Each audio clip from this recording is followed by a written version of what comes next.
Vote প্রচারের শেষ পর্বে ছিপ হাতে দিলীপ ঘোষ, মাছ ধরলেও নিশানায় মমতা।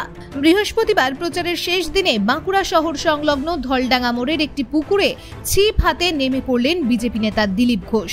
ওই পুকুর থেকে একটি মাছও ধরতে দেখা যায় তাঁকে। এরপর সাংবাদিক বৈঠকে দিলীপ ঘোষ বলেন, টিএমসি যত ভোট এগোচ্ছে হারছে, আর তত হিংস্র হয়ে উঠছে। মমতা ব্যানার্জি উস্কে দিচ্ছেন। নির্বাচন কমিশনের কড়াকড়িভাবে দেখা উচিত, ব্যবস্থা রাখা উচিত। রোজ টিএমসি কোর্টে থাপ্পড় খাচ্ছে, গাল লাল হয়ে গিয়েছে, তাও লজ্জা নেই। একই সঙ্গে তার দাবি বিজেপি জিতে গেছে, শুধুমাত্র আসন সংখ্যাটা 4 তারিখ জানা যাবে বলে তিনি জানান। সকালে মিন দর্শন করে দিনটা শুরু করব আজকে। সেটা মাছ ধরতে এসেছি এখানে। মাছ কি ধরা না অন্য কিছু আছে? আজ মাছই ধরছি, বাকি ধরা তো হয়েই গেছে। আজ ভোটের শেষ প্রচার, মাছ দেখে মাছ ধরে আমরা দিনটা শুরু করছি। তারপরে প্রচারে বেরোবেন? হ্যাঁ, তারপরে প্রচারে বেরোবো। 9টা থেকে প্রচার শুরু হবে। কি মনে করছেন? মনে করার কিছু নেই, বিজেপি জিতে আছে, খালি সংখ্যাটা গুনতে হবে 4 তারিখ। টিএমসি যত ভোট এগোচ্ছে তত হারছে, আর তত হিংস্র হয়ে যাচ্ছে, তত টেনশনে আছে। মমতা ব্যানার্জি উস্কাচ্ছেন, তার ভাষা শুনুন, গালাগালি দিচ্ছেন।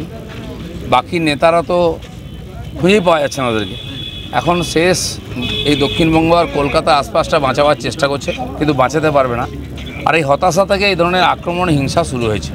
নির্বাচন কমিশনের খুব কড়াকড়িভাবে ব্যবস্থা রাখা উচিত। রুট মার্চ করা উচিত পাড়ায়, যাতে গুন্ডারা বদমাইশি করতে না পারে। 2010 সালের পরে রাজ্যে যে সমস্ত ওবিসি সার্টিফিকেট দেওয়া হয়েছে সেটা কালকে হাইকোর্ট বাতিল বলে ঘোষণা করেছে। এর ফলে প্রায় 5 লাখ ওবিসি সার্টিফিকেট। যত চালাকি, অনৈতিক কাজ হয়েছে রাজনৈতিক স্বার্থে, তার বিরুদ্ধে কোর্ট রায় দিচ্ছে। রোজ টিএমসি কোর্টে গিয়ে থাপ্পড় খাচ্ছে, গাল লাল হয়ে গেছে, কান লাল হয়ে গেছে, তাও লজ্জা নেই। এখনও বাঁচাবার চেষ্টা করছে। শাহজাহানকে বাঁচাবার 2 মাস চেষ্টা করেছে, আঁচলের তলায় পারেনি। জ্যোতিপ্রিয়কেও পারেনি, বাকিদেরও পারেনি। এখন পার্টিটাকেও আর বাঁচাতে পারে না। সন্দেশখালী কাণ্ডে ফের প্রকাশ্যে ভাইরাল অডিও। অধিকারীগড়ে নির্বাচনের আগে নিশানায় দাদা, আন্দোলনকারীদের কথোপকথনকে অস্ত্র তৃণমূলে। দেখুন, এই সব অডিও ফটিও দিয়ে রাজনীতি হয় না, এর কোনো বেশ নেই। আর যারা বলছে অডিও ভিডিও চালাচ্ছে, তাদেরকে তৈরি করা হচ্ছে, টাকা দিয়ে করানো হচ্ছে।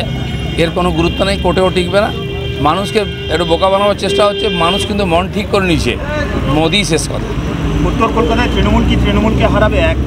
এক সপ্তাহের মধ্যে 3টি সভা করেছেন মমতা বন্দ্যোপাধ্যায় উত্তর কলকাতায়। অনেক জায়গায় তৃণমূল হারাবে, সাধারণ মানুষও হারাচ্ছে, তৃণমূলকে হারাবে।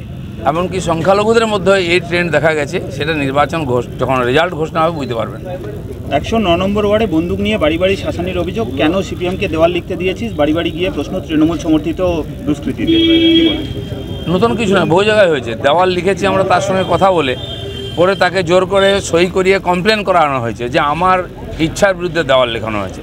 তো গায়ের জোরে বন্দুক দেখিয়ে রাজনীতি কতদিন চলতে পারে? তাহলে তো সিপিএম একদিন ক্ষমতায় থাকতো, থাকেনি কেন?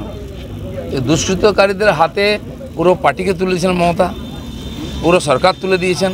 এখন নির্বাচনটাকে তুলে দিতে চাইছেন। পশ্চিমবাংলার মানুষ বেশি দিন সহ্য করবে না। চলুন, ধন্যবাদ। চা খান। Bureau report, BN1 Bangla.